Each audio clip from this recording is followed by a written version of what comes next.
of a sudden I get a phone call from the pediatrician's office, and they said to me, there was a mistake. And I said, well, what do you mean?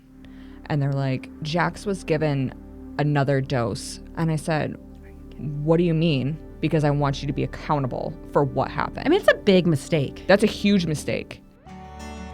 Welcome to A Place of Yes. I'm your host, Heather Straughter. This is a podcast about how I moved through my darkest hour. And all I can say is I dug deep, figured out where I was and where I wanted to be. And for me, the answer was in a place of yes. Welcome to the show. I am super excited today. We are sitting here with Kayla, Jax's mom, also Mia's mom.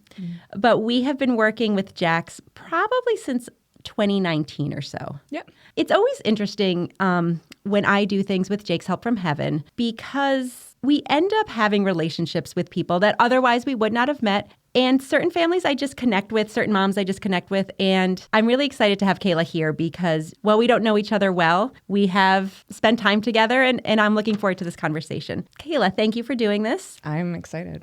And can you tell me a little bit about you and your family? It is myself and Dad, Justin. He usually goes by J and I usually go by K. We just kind of... That's kind of cute. Yeah, we kind of just like shortened everything. We're like, oh, the kids' names are going to be short. Everybody's short. So it's Mia and Jax. Jax is 6 now. Oh my gosh. I believe it. And Mia's 8. They are like 14 months apart. They're absolutely amazing. They're so thoughtful. They are amazing together. Mia helps out Jax. Jax has autism. Mia has some speech delays. When we found out after the diagnosis and stuff like that, with autism, it could be different from anybody. From what I'm understanding now, they stopped doing like the different levels. So there's not like 1, 2, or 3 levels. So that's not So I guess that's new, where they're not doing that. They're not labeling per se like different levels. So it's like different levels of need, because some kids with autism can function very well. Yeah. They talk, they can, they have trouble socially or something like that. Jax, with him being autistic and what we experience with him, he is not nonverbal, but he's non-speaking. Okay. So with that term, he has the ability to use words. It's just getting them out. It's like they're stuck in there. So trying to get them out. So is that like expressive language? Is that what that is? Yeah, it's sort of like it's like there, but it can't. Yeah, he just can't per se get it out. Okay. Do they think he will, or you just don't know? I don't think that they'll tell hard. me, okay, because it's like putting false hopes out there. But it's like I have Justin's dad's girlfriend has a son that's autistic. Okay. And she keeps on telling me, she's like, it's okay. Everything's going to be okay. She's like, my Jake was just like Jax. Okay. And I'm like, okay. I'm like, I am hopeful, and I think that's all we can do is be that's the best thing we can do for our kids is just be hopeful that things turn out better. But I can tell you, I cry nightly. I used to always say this. I had a different version of this with Ethan in college, but when Jake was alive, right, I would always say in the morning, okay, in the light of day, things are better. But I would call it that like 2 a.m. spiral. Or every time. 2 a.m. is it. 2 a.m. is it, and it gets dark, and it gets, like you can't get out of it. Nope. And then in the morning, you kind of get up and you start your routine. And I always would say, like, in the light of day. Yeah. Routines don't go outside the routine. Yeah, like you get out of the routine and it's it can just... completely throws everything off. Yep. That's another thing with him. If you don't do the routine... deviate. Oh my gosh. When I was, because I had a hysterectomy recently, so I was down for a couple weeks. And we ended up flying in one of our friends from Washington State. So she knows our kids. She knows the routines and stuff like that. But it's also hard with Dad because he stayed home too, because it takes 2 or 3 people just to do what I do. Yeah. It's a lot. Yeah. It's a lot. So even with Dad, because he works 70 hours a week, he's a truck driver. He doesn't know the like routine, and that's fine. You're not gonna know what I do on a daily basis. So guess what I did? I wrote down every single time that you do X, Y, and Z. Slapped it right up on the cupboard. This is their schedule. This is what they do. And if you go outside of it, it's in your best interest. Yeah. Good luck. And if you don't do it, one of them's going to tell you. It's so funny because Jax, his teacher actually messaged me the other day. She's like, I did the weather before the date. Oh. and he yelled at me. She's like, "What? Jade!" Like he's like yelling. Threw him right off. Oh yeah, went up to the chalkboard and everything. Jade went, oh. Yep. That's so funny. Don't go out of routine. No.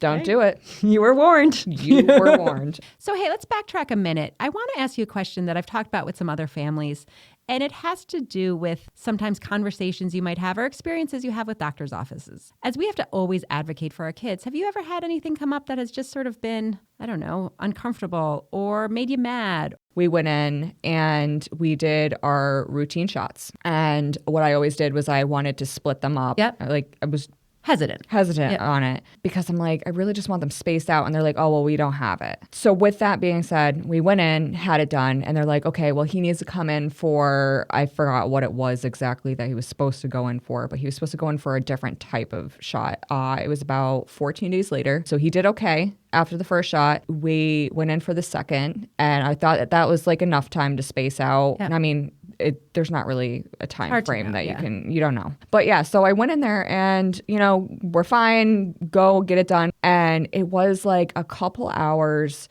maybe about 12 hours later, we started noticing that he was getting really restless and he was getting really upset. I'm like, I know they say with the shot, they're like, oh, just give him some Tylenol, I'll call it a day. A few months go by and we've seen a specialist. We made sure it wasn't stomach issues. They tried playing it off as it being colicky. And I'm like, you need to figure this out. It was so wild that I knew something was up. So then all of a sudden I get a phone call from the pediatrician's office and they said to me, there was a mistake. And I said, well, what do you mean? And they're like, Jax was given another dose. And I said, what do you mean? He wasn't given what he was supposed to be given.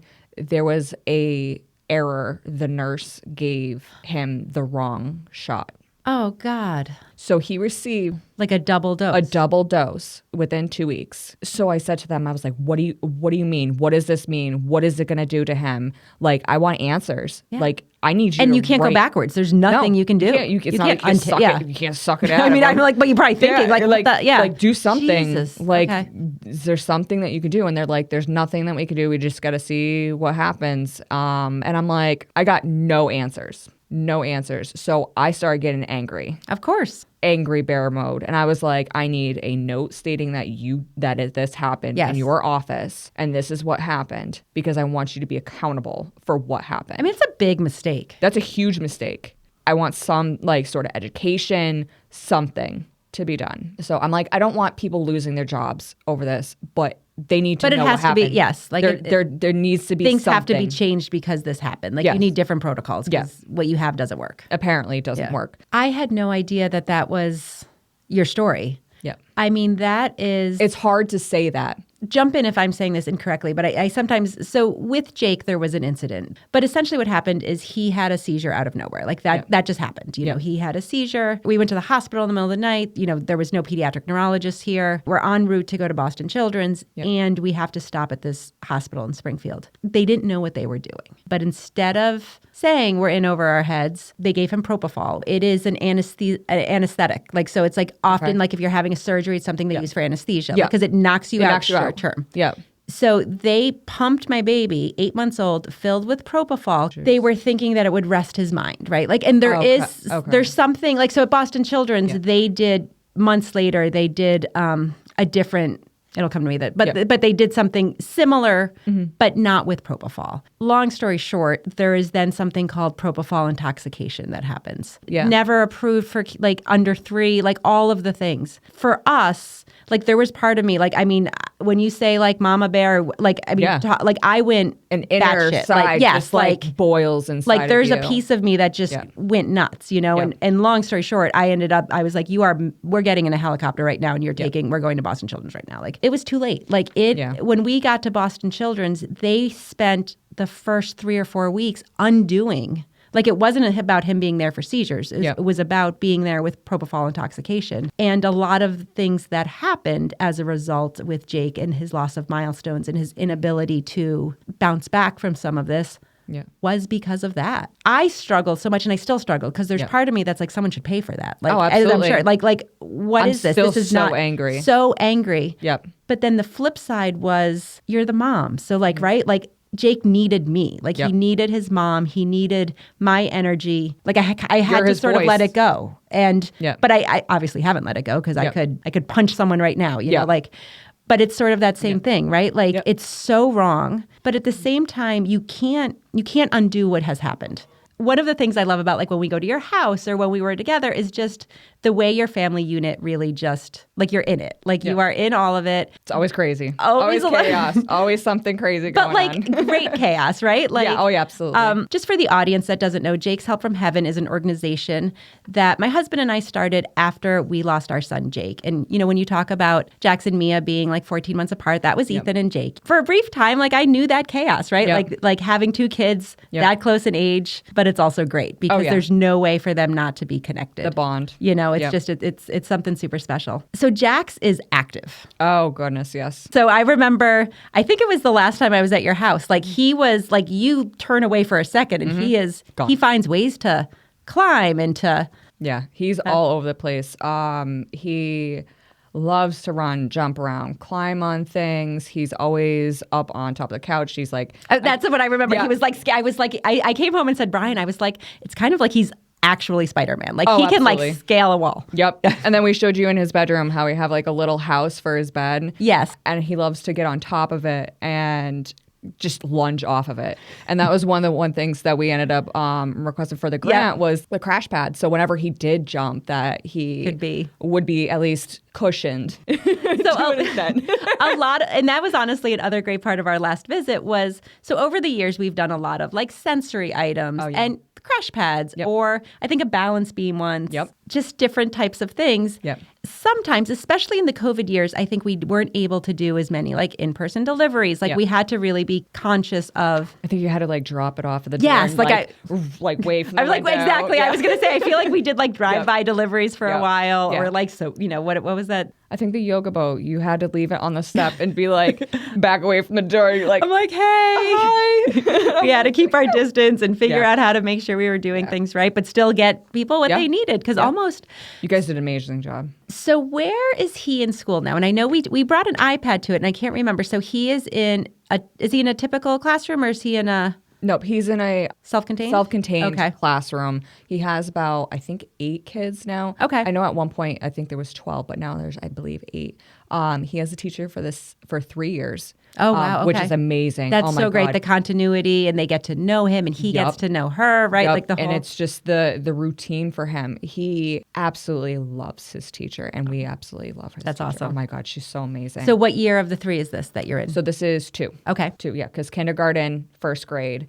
And then 2nd grade, he'll be with her. And then 3rd, he goes to a different spot. I don't know where. Okay. It stinks that we didn't have her first summer school, but we know that they need breaks and stuff. I know, but you're like, are you sure? Yeah, I'm like, are you sure? You want to hang out? Every time I say her name, he blushes. Oh, that's so sweet.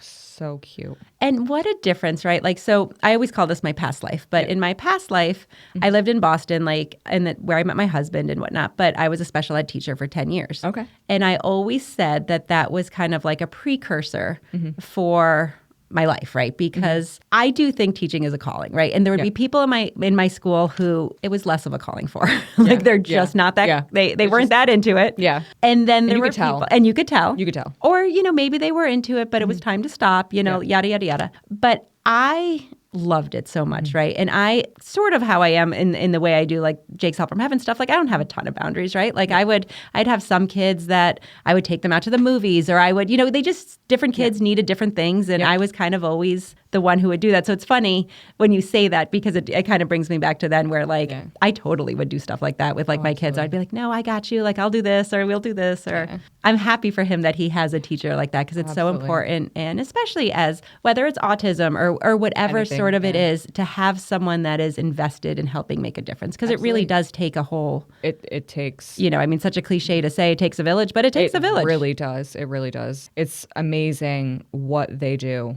how dedicated they are to these kids. And it's not just his one specific teacher, just even his therapist, like they'll reach out to me, you know, we'll conversate and stuff like that. It's nice to be able to express to them, like frustrations or, things that you need help with. It's wonderful to be able to have that connection. Amazing. I think it was even one of his teachers, if I remember this correctly, and I don't always remember things correctly, but when we brought the iPad, right, was it his speech teacher or was it his teacher? Okay, yeah. And they helped you with the application to Jake's, make sure he's got the Pro Loco to go. Is that what he's got? Or is it a touch? He's got the Lamp, that's right. So there's like 3 different like apps that we often, that it's one of 3 and I never can remember which. But how does he work with that? Does he love it? Oh my gosh. For the audience, so iPads, obviously, we all use our iPads for whatever. Yeah. But they have certain apps, and these apps are anywhere from like $250 to like $350. So it's not like your typical 99-cent app. Anything that's special needs or labeled special needs, like it skyrockets. My gosh, the price that they do, like that they charge for things is amazing. It's so unfair. We talk about that actually at the board all the time. Like some things you can see and understand. Like you can say, you know what, like this is, we have some people who have like severe cerebral palsy and they need this for like, but some stuff. Chairs or just any sort of like adaptive equipment, I would completely understand that. But some of the stuff, it's like wild to me. So these apps are kind of fall in that category, right? The cheapest one you can get, I actually just bought one yesterday. It's $267.49. Not cheap, right? And then they go up from there. But what is cool is that they often provide kids who are otherwise nonverbal or not able to communicate an opportunity to communicate. Absolutely. So can you talk about how Jax uses that? So with the Lamp app, it was a struggle at first because he was just like, I don't know what this is. But then he started clicking like just the different pictures and starting to read. Ever since doing like the early intervention and stuff like that, his one teacher that he had is a special ed teacher. Her name is Holly. Oh my gosh. I just messaged her the other day. I was like, just because of you reading him Brown Bear, I think that's what really did help him learn how to read. That's so nice that you're still like in touch with them and that you can be like just checking in because that's awesome. Yep. I've checking a few of his previous like therapists that we absolutely fell in love with. That's awesome. But yeah, so it helped when you're reading with him and stuff like that. He was able to pick out different words and see because you're able to put the word above the photo. Okay. So that helps. So he knows some words that he can read, and then he'll press the icon and it will pop up the word at the top, and then it will say it. So what we found that helps the most with him is that if we want him to say something, we'll type it in and we'll make it like say it to him and he'll repeat it. That's awesome. Like that's how we're getting him to talk. Mommy loves you. Good night. It's time for bed. And then he'll read it back. And then sometimes he'll just say something else and it pulls it gets him. It gets it. It's all there. Like he knows these words. It's just he can't communicate. He can't get it out. He can't find his like voice yet, or his like. Yeah. No, that's so great. I think does he use that also in school? So like. Yep. He has his own at school. So then when he comes home, he's got the same. He's got his we go back and forth. I'll send it in and she will program it to what she has in the classroom. So that way it's not anything too different. I'll like send her pictures and she'll like add it to hers. Like we'll add pictures of like family. Like whatever's happening and like to keep it. Yep. Like we'll take pictures of, let's say, different foods or specific foods because there's some food stuff on there that he won't even touch because that alone is just like pulling teeth to get this child to eat anything that's out of his norm. Like trying to do anything new is so difficult. So it's like trying to like rotate the type of foods that he eats I'm sick of making the same thing. You're like, I'm over it. I'm over it. I'm really over it. And I know that he's over it. Having another child that does not have autism, trying to explain that to her, there'll be times, and it breaks my heart, and I'm going to try not to cry, that she will go to the park and then she'll see like other kids looking at him and we're like chasing him down, won't let him, like I've lost him twice in a park. And I tell you, internally, I went to the car and I bawled my eyes out. It's for a brief second, you just you don't see, once you don't, like they're not in your eyesight, forget it. So terrible. But every time we go to the park or we go somewhere publicly, Mia's like, he has autism. It's okay. Just let him go. Yeah. Just let him do this. Like we'll go to the bounce house. Sky Zone. Yeah. So we'll take him there.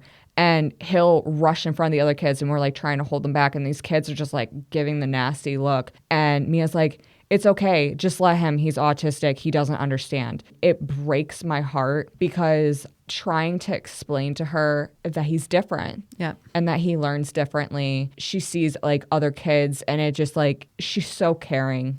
I've talked about this before, and I've talked about Ethan. Yeah, as the mom, it is. It's just it's hard because they're learning these lessons hard. Yep. And too early too. Too early, and people are saying stuff, and they're protective, and they're defending, and you know all the even the things we don't know, we know, right? Yep. But at the same time, and I'm older, and Ethan's 19 now. Yeah. But I can tell you, he's better for it. Yeah. I do believe that now, and Mia will be better for it too. Oh, absolutely. Ethan's at Syracuse now. He's in college, and this is kind of a funny story, but he was maybe 2 or 3 weeks into school or whatever, and he sends me this text, and he's like, "Ma, I just made a donation to Autism Alliance. Can you Venmo me?"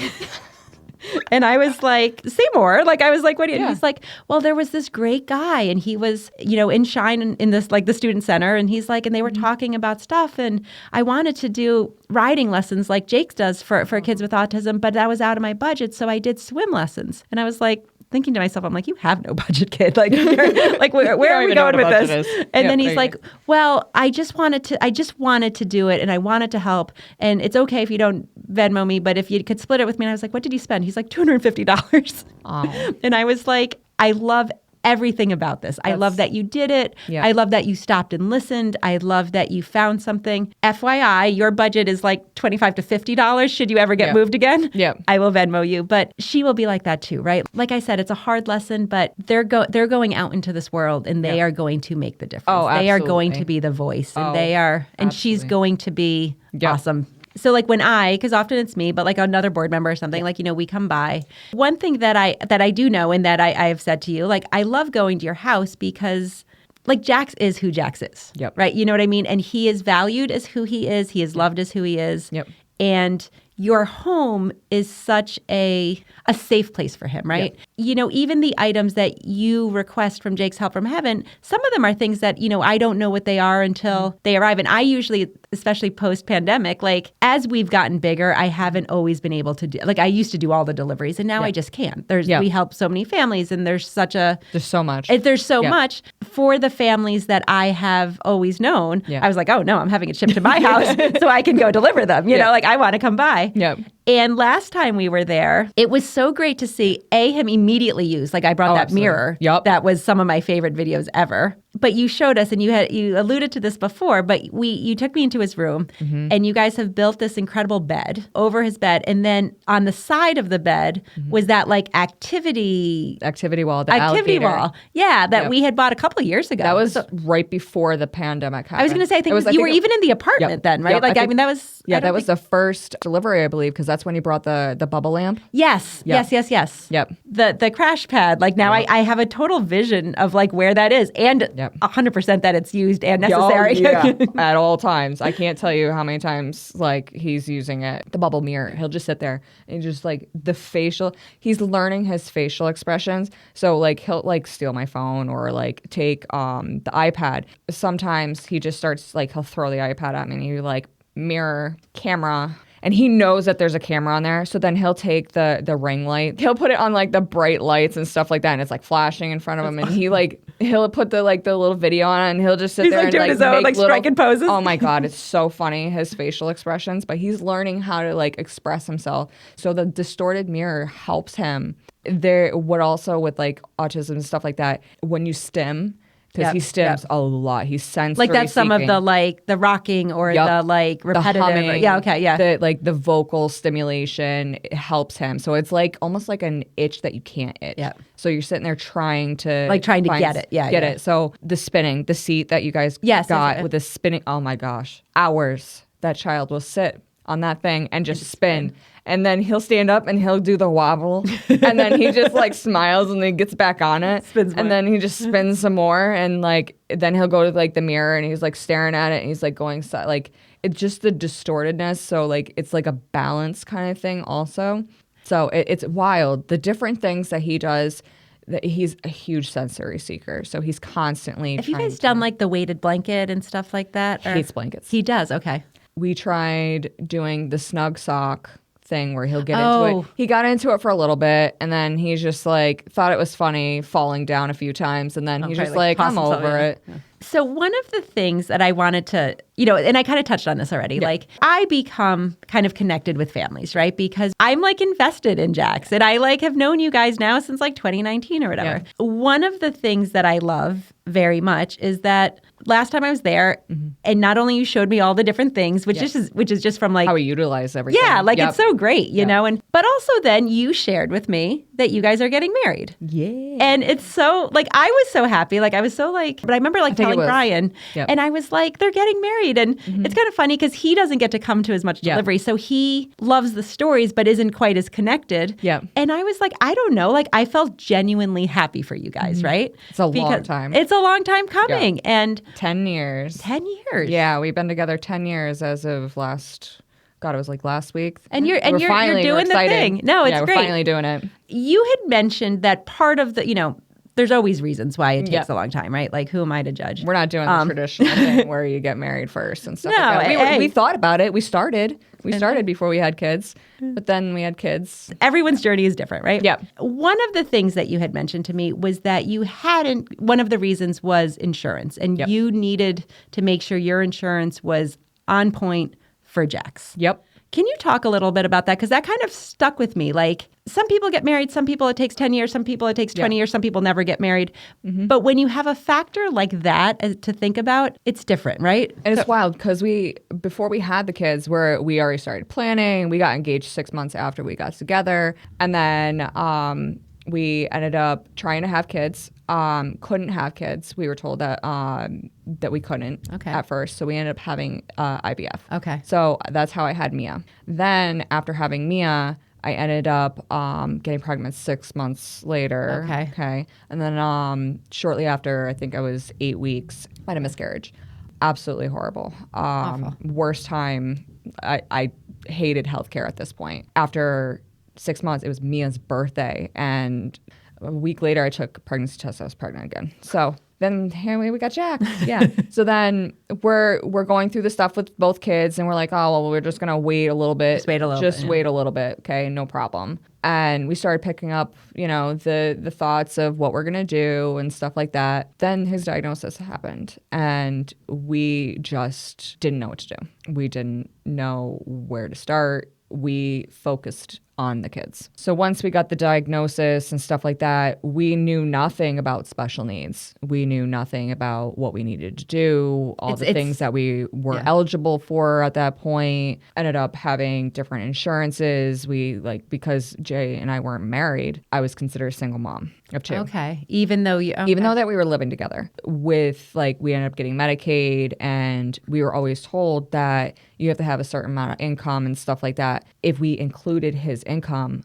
we wouldn't be eligible for anything. At first, we were introduced to OPWDD. Okay. We were always told that if we had been married, the income together would disqualify us. Which I don't think that's true, is it? We have found out after many years that now they're not required. They're okay with at least OPWDD, we're okay. It's not an income-based situation. With me, I was a CNA for 12 years. Okay. And I had a back injury. I have been out for 4 years now. Okay. So I have Social Security disability and stuff like that because my back is just so bad.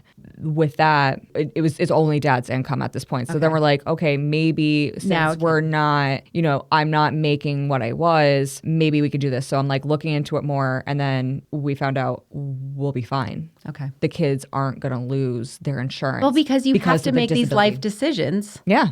Based on information that you're given, which is always, and we've had this. Says one thing, and someone else says, and we've talked about clear. this even with Jax's care managers, right? Some are great, and some we've gone through so many different case managers, care managers. Having a child or just having someone that you're taking care of with special needs is so difficult with many different aspects, but it's so rewarding in the same sense. No, for sure. Trying to make sure that you're their voice and getting them the help that they need and they require. Right now, we're having issues with diapers. Medicaid had a huge like something happened, data breach or something.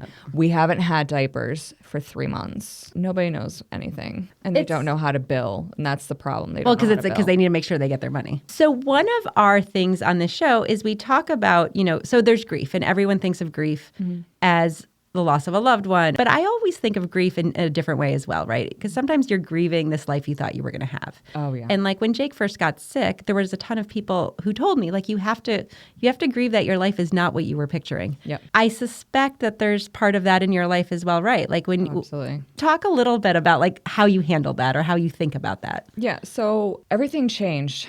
I'm not saying that it was a terrible thing. It's opened our eyes to so many different things. We've slowed down a lot, and it definitely slows you down. It makes you appreciate the little things. The fact that like how he giggles now, just the slightest things when he says a certain word. And it's so hard because you feel like as a special needs parent that you're left out because you can't do certain things. And the world's going on, like the world's happening. The world's happening. Nothing's stopping for us. Yeah. So everything else is moving around. It's like Mia can enjoy things with people that he can't because she understands not to run. I can't bring her to dance with him in the car because he'll get so upset that we're leaving her. And he's like... And doesn't get it. Yeah. He doesn't get it. He doesn't understand it. It's very hard to relate to other parents that don't have special needs kids. No matter how much you tell someone what you're going through, you just don't know. Very, very few people get it. You just don't know. And it's like, we'll get invited to parties and gatherings, and 9 times out of 10, it's just Jay and Mia going. Yeah. Because I cannot bring him to a place that it's not safe for him. Yeah. And it's not that I don't trust people. And it's not that I don't trust myself being able to take care of him. He's unpredictable. 1 minute he's fine, next thing he's not. He's throwing a meltdown, There's he's also that struggling. protective piece, right? Like Oh, I used absolutely. to do this with Jake because, like, and protective for them, but also for you. I don't know. Like with Jake, the questions would be different, but be like, why does he always look like he's asleep? Why can't you take him out of the stroller? Why da da da? Yeah. Or and I'm sure with him, It's they're the like, looks. yeah, like It's the that's the looks. judgment a little bit, and yeah. even when they don't mean it malicious or mean or bad, like it's just he doesn't look autistic. Well, autism doesn't have a look. It's just exhausting, right? It really is. Sometimes It's depressing. It's depressing. It's exhausting, and it's like, oh, I'm protecting Jake from it. But I was also, you got to protect yourself sometimes because it's like you just can't be on the receiving end of it all the time. I can't tell you how many times that we'll go somewhere for a party, and I'm like, I need 3 people to be able to help me because there's gonna be times that I need time out. Yeah, I need to stop. You need to take a breath. You need to went to a Chuck E. Cheese birthday party, and we brought him with us, and thank God it was just Jay and I, but I wish there was another person because he's darting. And if you grab him to be like, hey, slow down, he doesn't understand the term slow down. It's a struggle. And statistics are that parents of children that have special needs are experiencing anxiety, depression, and stuff like that, and loneliness because of it. But I wouldn't change it. No. I would not change a single thing. People always ask, like, would you change it? And of course I would change it because I don't want my son to have died, right? Yeah. Like, I mean, I don't want that outcome. I don't want any of it. But I also am so cognizant of saying I wouldn't change it. And I kind of feel like this is... You just wish for the better. You wish for something better, but at the same time, like, that's your boy. Yeah. And Jake was my boy. And I always would say, like, if I wish for something different, it's meaning he's not enough. Exactly. And I always was like, I always would worry that would hurt his feelings. And even with him now being passed away, but I don't want... I want him looking down and being like... My mom loved me to, I don't want him to think that there was... to your extent that you can physically do. And that's all that they can ask for. And it's hard because sometimes they can't communicate that they see what you're doing. Yeah. And it's interesting because I'll see, for instance, a TikTok about older kids that are autistic. And they're saying, I may not have been able to tell you, but I saw you and I saw what you did. And I appreciate you. And when I'm they sure finally... you, like, sob. Oh, my God. I'm going to start. Yeah, I mean, it's my God. Just knowing, like, I can tell... Like, I'll sit there and I'll say it till I'm blue to the face. I say, I love you, Jax. I love you, buddy.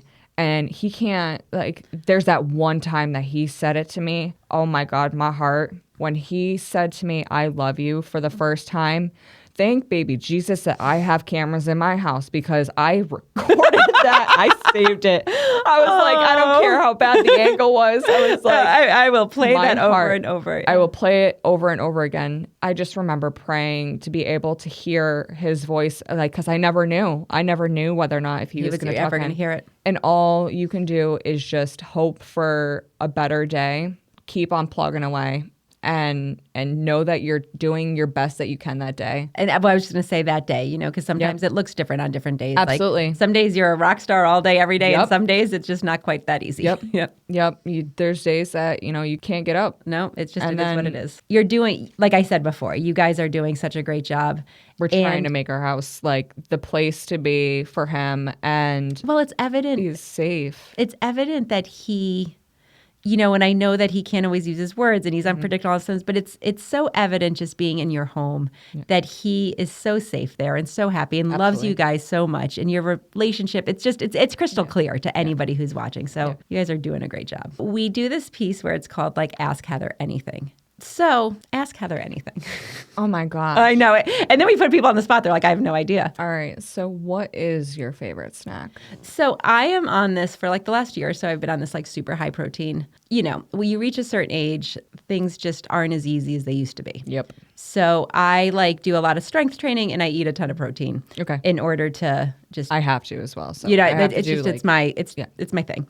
So I have found like every high protein, like I eat Chomps, I have like these Barbell bars, I have like these Quest chips. Okay. Like I have for every version of a snack that I like, I have my high protein. So like in my bag right now, I have like the high protein Doritos. They're not Doritos, they're Quest chips. Oh, but, yeah. You know what I mean? Like, so I have like my thing. Oh, okay. But I'm always like, we'll be here like in meetings and stuff, and I'm like I eat all the time, like I'm like a child. Well, first of all, I have so enjoyed this conversation because it's so funny. You think you know someone, and then you sit down with a big mic in front of you, and you learn a lot more. Yeah, I can go on for hours. So no, but the first thing I want to say is thank you for sharing your story. Thank you for having me. No, absolutely. I have enjoyed this very much more. Like I knew I was going to enjoy it. Like I just knew.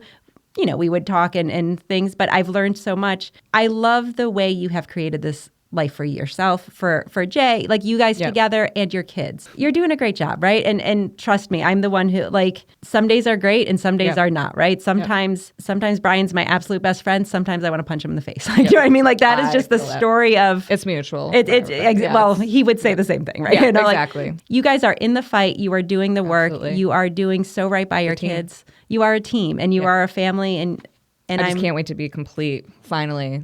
So October 31st, I'm so excited for you guys. And I'm going to put out there that I got a sneak peek at the dress and it's amazing. So I'm just going to put that out there. I was told that I cannot share because just like we want to surprise everybody. No, I think it's awesome. But I had to show you. I'm so excited. I love it. I love it.